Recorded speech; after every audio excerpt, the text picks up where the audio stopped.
Suara, Selamat sore Romo. suaranya kedengaran ya? Kedengaran kan? Beneran Romo. Ya, kedengaran Roma. Saya coba share screen ya, biar kita semua bisa lihat.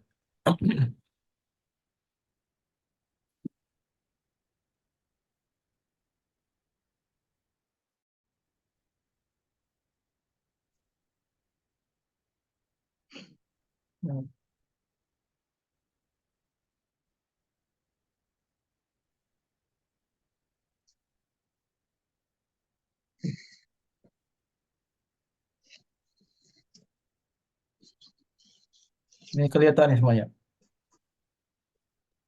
Kelihatan Kelihatan Romo. Romo. Kelihatan.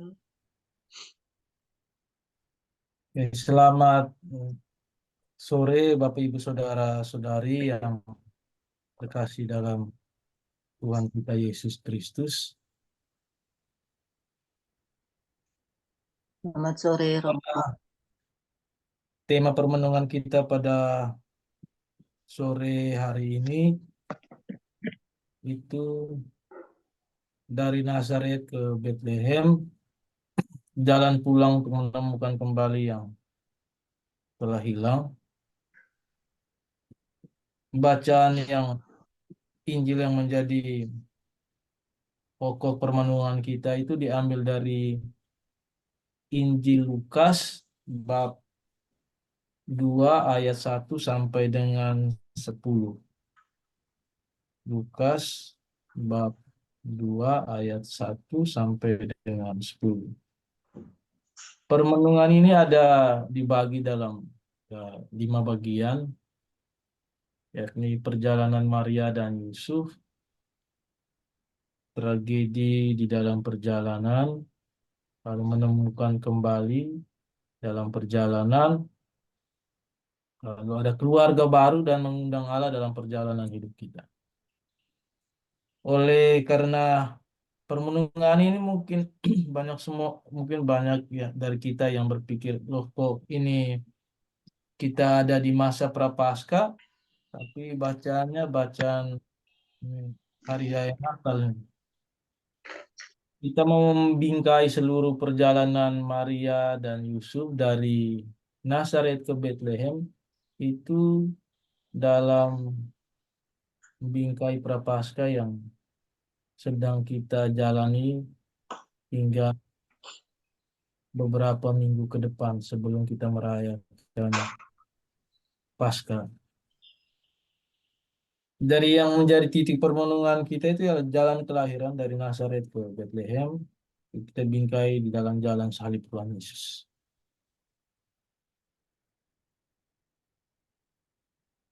Itu pertama perjalanan Maria dan Yusuf, sebuah jalan pengorbanan. Maka sebelum kita melanjutkan permenungan kita pada siang sore hari ini, marilah kita sama-sama mendengarkan Injil Tuhan.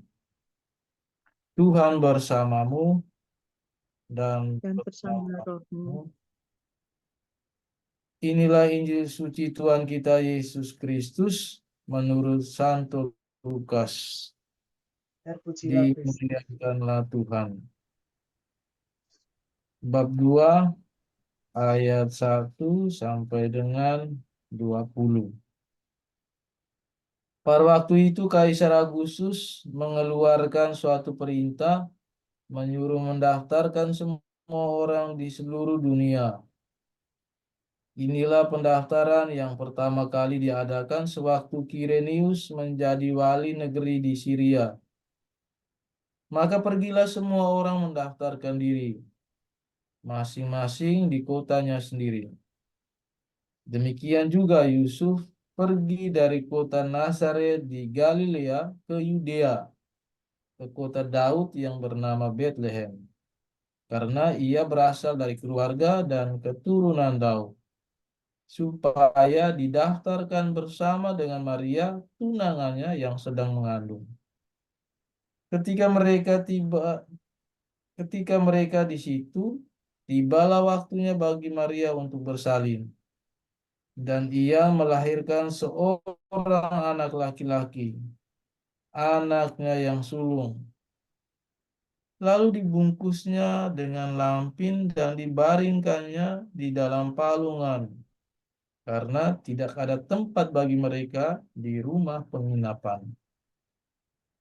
Di daerah itu ada gembala-gembala yang tinggal di padang menjaga kawanan ternak mereka pada waktu malam.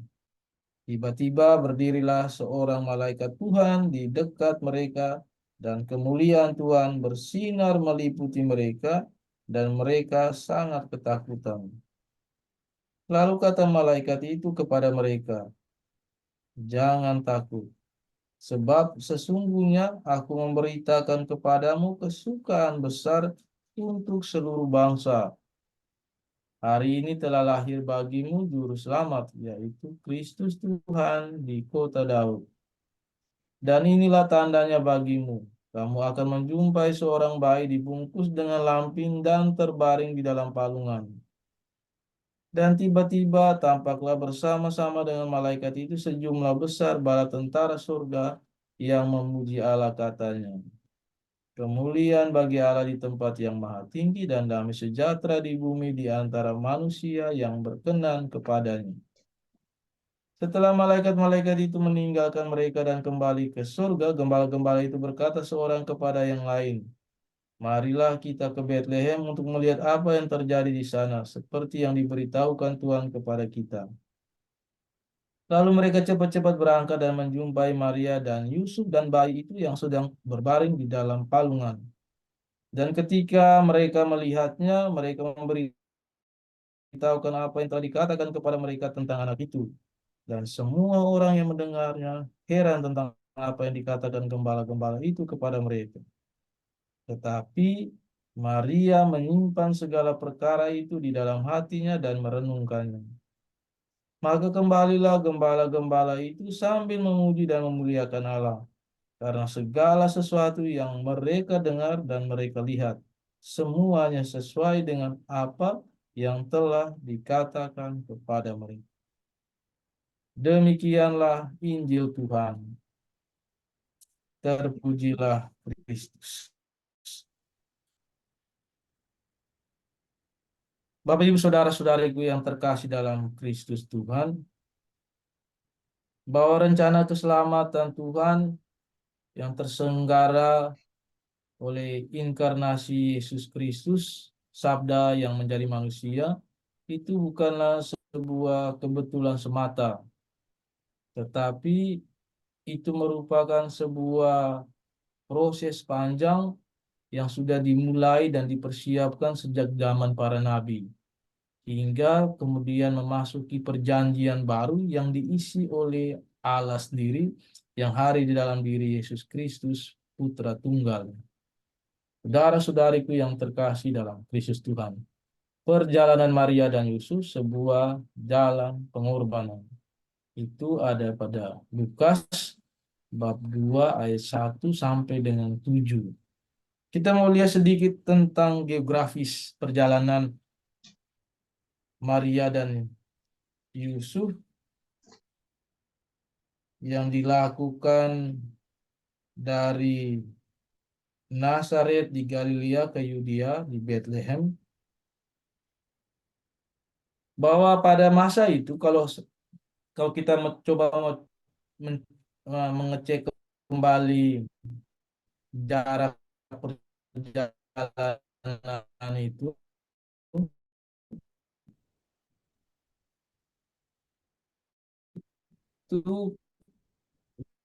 jarak dari Nazaret, tempat tinggal Yusuf dan Maria, ke Bethlehem, kota asal Yusuf, itu berjarak tergantung rute mana yang ditempuh.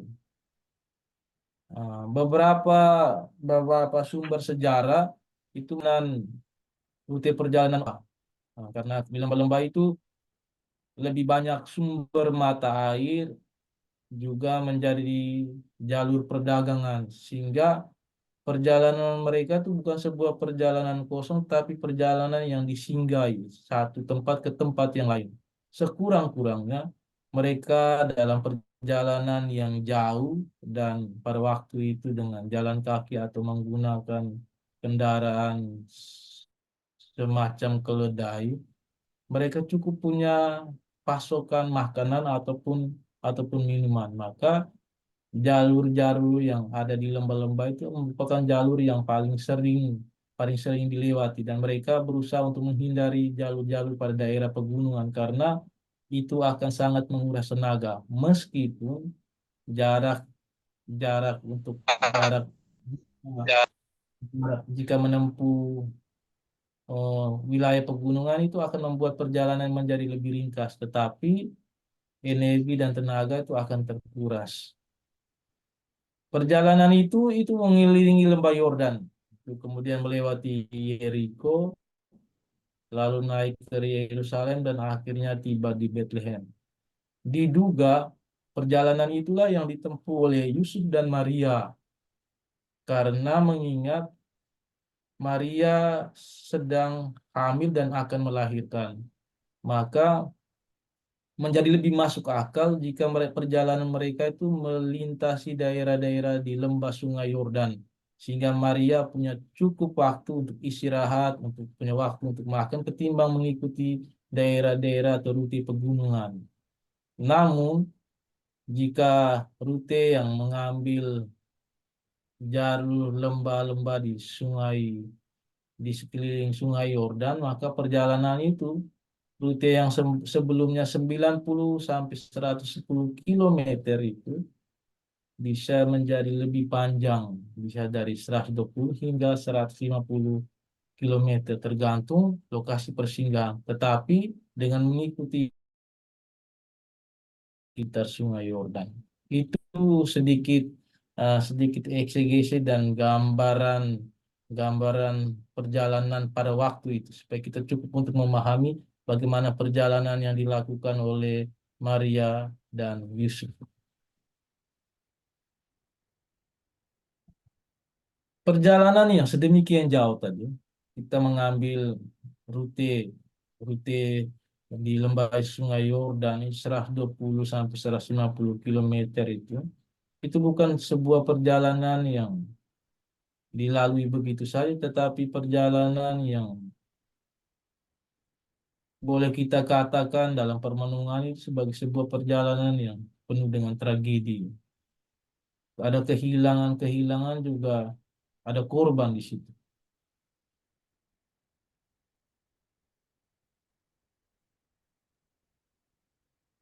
Perjalanan Yusuf dan Maria dari Nazaret menuju ke Bethlehem itu ditengarai oleh perintah dari Kaisar Agustus agar semua orang mendaftarkan dirinya di tempat kelahirannya. Waktu itu Maria sudah bersuamikan Yusuf. Maka dengan ada tradisi patriarkat, Maria otomatis harus mengikuti Yusuf untuk kembali pulang di mana uh, di Bethlehem menjadi tempat kelahiran dan tempat asal. Perjalanan pulang Yusuf untuk kembali ke Bethlehem itu kita omong dengan tanda kutip mudik ya. Dalam tanda kutip itu mudik. Karena dia pulang kampung. Ceritanya dia pulang kampung untuk melakukan cacat jiwa. Tapi kenapa kemudian dia disebut sebagai perjalanan kehilangan, perjalanan yang tragis? Justru karena sampai di sana dia tidak bertemu dengan orang-orang sekampung halamannya. Sekurang-kurangnya paman atau bibinya atau keluarga siapapun yang bisa menjadi penolong mereka untuk memberi tempat penginapan. Tapi justru Injil Lukas mencatat bahwa mereka sama sekali tidak mendapat tempat penginapan. Kalau pilihannya sudah sampai pada tempat penginapan, maka jelas mereka tidak mendapat tempat di rumah Tuhan.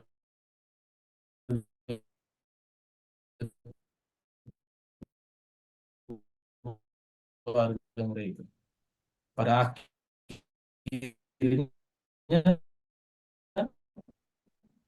Maria terpaksa melahirkan di kandang di Bethlehem. Itu perjalanan kehilangan. Mereka datang dengan harapan bertemu dengan orang, emosi,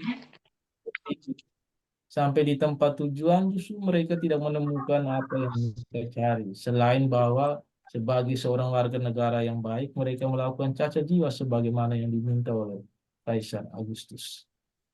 Dari perjalanan ini, kita masuk ke dalam jalan salib. Jalan dari Nazaret menuju ke Bethlehem dan masuk kepada jalan salib.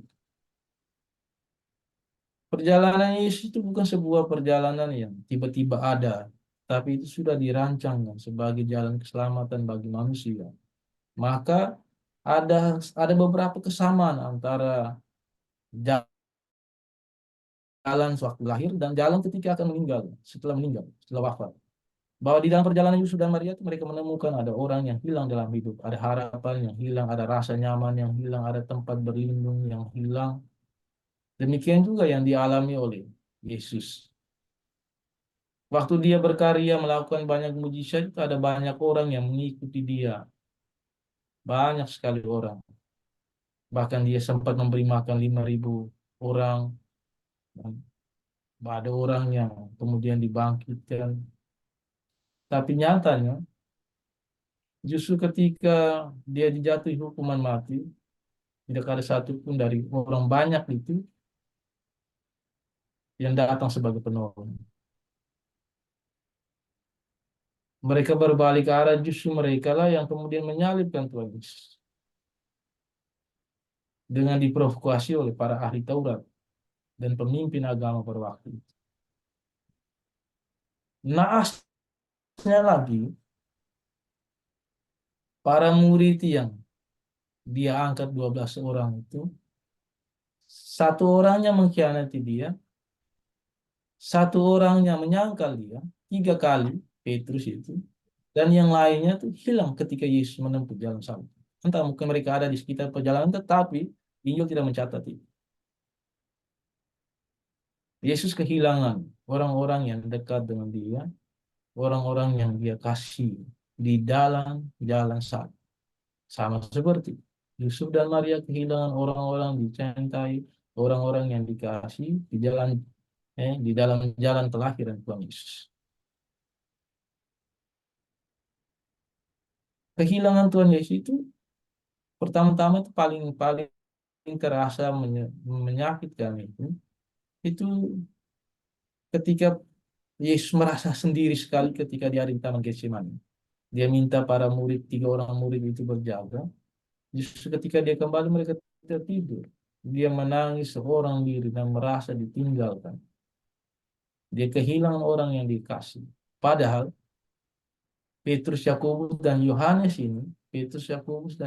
ini adalah 3 orang yang bersama-sama dengan dia itu ada di Gunung Tabor untuk melihat kemuliaan dia. Itu bacaan hari Minggu kemarin. Yesus menampakkan kemuliaan. 3 orang ini yang terkagum-kagum dengan kemuliaan Tuhan di atas Gunung Tabor. 3 orang ini juga yang tertidur ketika Tuhan menangis di Taman Getsemani. Itu sebuah perjalanan tragedi yang dialami oleh Tuhan. Perjalanan kehilangan. Dari Nazaret ke Bethlehem juga yang menempuh kemudian masuk kepada jalan salib Yesus. Tetapi apapun itu, setiap cerita selalu berakhir ini. Apabila cerita itu menyertakan Tuhan di dalamnya. Allah tahu bagaimana mengembalikan kita kepada perjalanan kita sesungguhnya, panggilan kita, martabat kita, tujuan serta sukacita kita. Kita lihat pertama bagaimana Allah bertindak untuk mengembalikan Maria dan Yusuf itu kembali kepada tujuannya setelah perjalanan kehilangan yang mereka alami. Kita lihat Bethlehem itu adalah tempat kelahiran Raja Daud. Bethlehem itu menjadi simbol penting bagi Yusuf dan Maria. Bethlehem itu dalam arti kata bahasa Indonesia artinya rumah roti. Roti yang kemudian akan dipecah-pecahkan.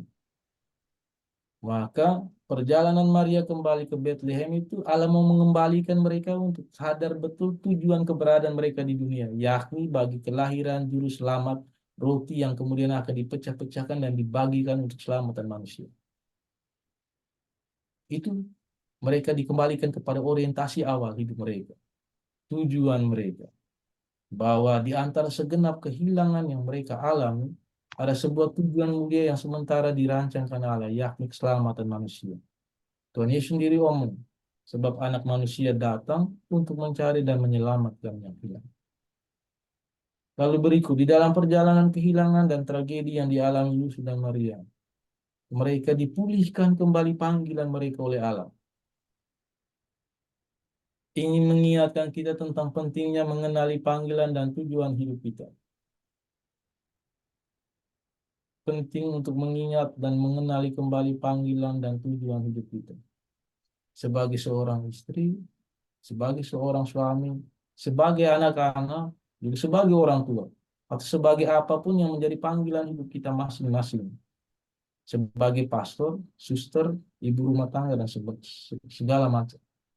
Bahwa di antara perjalanan panggilan itu ada perjalanan kehilangan dan tragedi yang dialami. Tetapi Allah membangkitkan kita untuk menyadari untuk apa saya ada di sini dan untuk apa saya berjuang di dunia ini.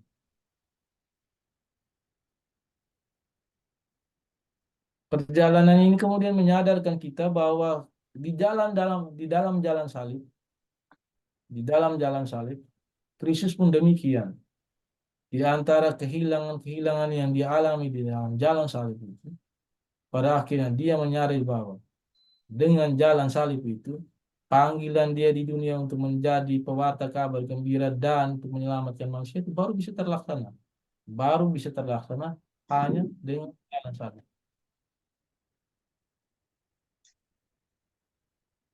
Lalu menemukan kembali sukacita.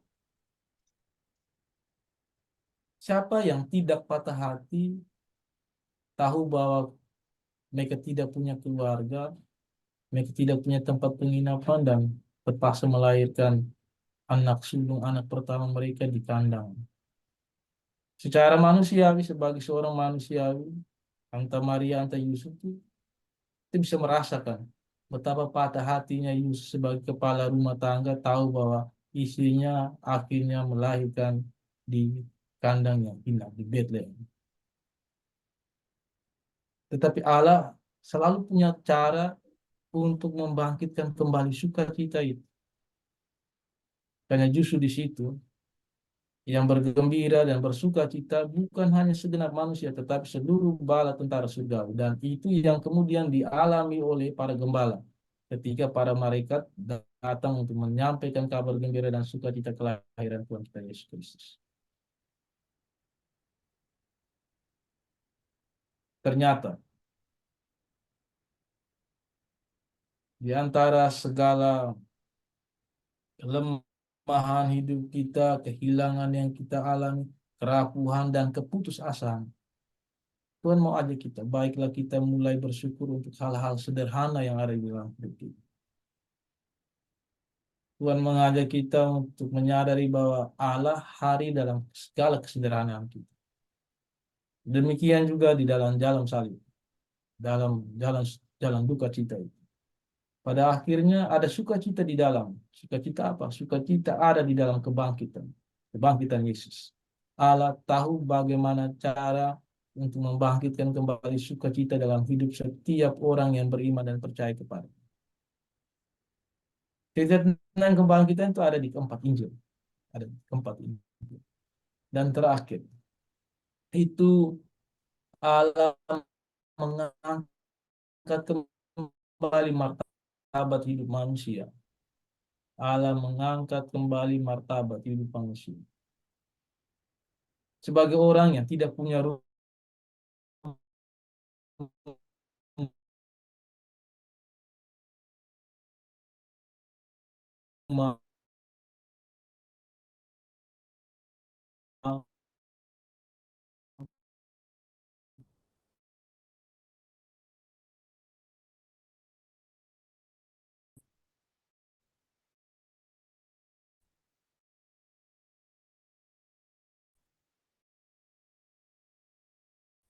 tapi justru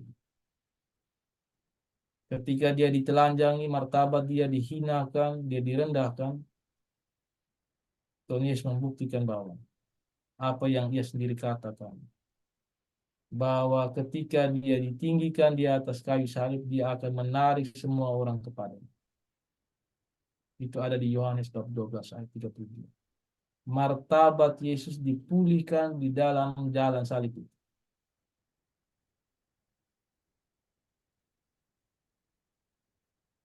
Saudara-saudariku yang terkasih dalam Kristus Tuhan.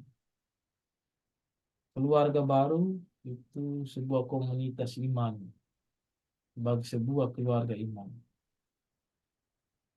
Maria dan Yusuf itu kehilangan keluarga, kehilangan tempat tinggal, kehilangan sukacita, kehilangan rasa aman, kehilangan tempat berlindung, kehilangan keluarga.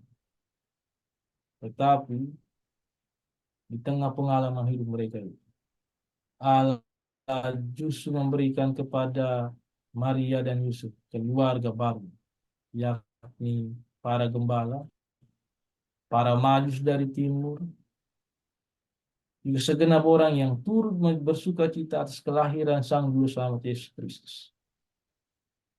Hal serupa sama dialami ketika Maria terpaksa melewati tapak jalan salib Tuhan Yesus. Ketika banyak orang meninggalkan Tuhan Yesus, Maria ada bersama Tuhan Yesus dalam jalan salib. Tetapi pada akhirnya, di atas kayu salib itu, Tuhan Yesus sendiri bersabda, "Ibu, inilah anakmu, anak, inilah ibumu." Maria menemukan kembali keluarga baru. Dan di situ di dalam Yohanes bab 12 itu, hingga bab 19, dikatakan bahwa sejak saat itu Maria hidup bersama dengan para murid di dalam rumah. Maria kehilangan Tuhan Yesus, tapi dia menemukan kembali keluarga baru, dan itu dihadiahkan oleh Tuhan Yesus oleh karena ketekunan dan ketabahan iman hati Maria. Dan di dalam kebersamaan, justru di dalam kebersamaan Maria bersama para murid, Yesus sendiri bersabda, "Di mana 2 atau 3 orang berkumpul dalam namaku, di situ aku berada di tengah-tengah mereka." Maka penting memiliki komunitas iman, seperti yang sore ini kita lakukan di tengah doa komunitas kerahiman ini. Kita ada untuk saling menguatkan bahwa tidak ada satu orang pun yang berdosa sendiri dan tidak ada seorang yang diselamatkan sendiri. Kita semua ada di dalam jalan salib kita dan keberdosaan dan kerapuan kita, maka kita butuh ada bersama untuk saling menguatkan supaya bersama-sama kita diselamatkan. Saudara-saudariku yang terkasih di dalam Kristus, di antara semua itu, bagaimana Allah mampu memulihkan Yusuf dan Maria, mampu memulihkan Yesus di dalam jalan salib mereka masing-masing, di semua konteks perjalanan yang sudah kita renungkan sepanjang tadi. Kita tahu bahwa Allah terlibat di dalam hidup kita semua. Allah terlibat di dalam hidup Yusuf dan Maria. Allah hadir di dalam jalan salib itu sendiri. Maka penting bagi kita untuk melibatkan Allah dalam perjalanan hidup kita masing-masing. Penting untuk melibatkan Allah di dalam jalan hidup kita masing-masing yang penuh onak dan duri dan tragedi. Itu sudah dilakukan oleh Maria ketika dia mengunjungi Elizabeth.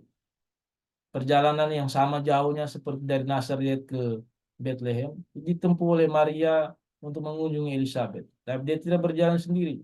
Dia berjalan bersama Yesus yang ada di dalam kandungan. Dia berjalan bersama Tuhan. Lalu perjalanan yang melelahkan dari Nazaret ke Bethlehem itu sendiri. Yusuf dan Maria tidak berjalan sendiri, tapi mereka berjalan bersama dengan Yesus yang ada di dalam kandungan Bunda Maria.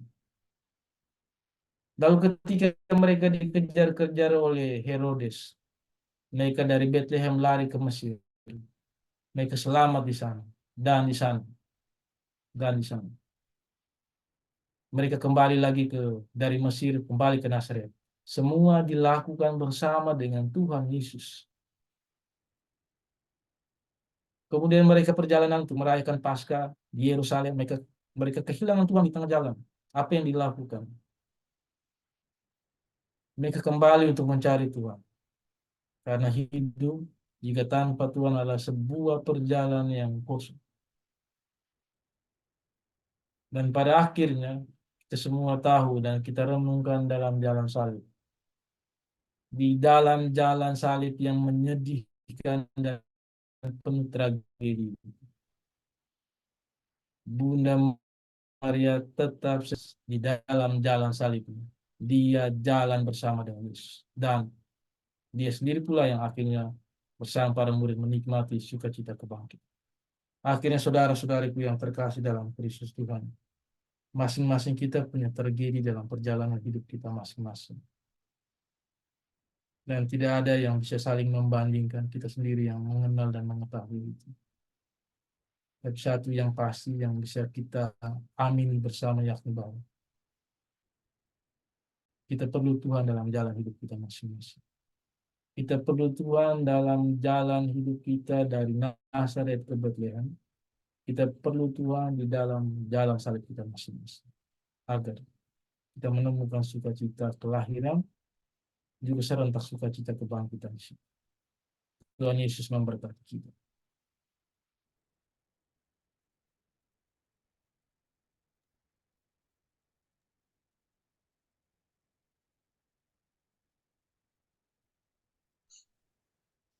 Terima kasih.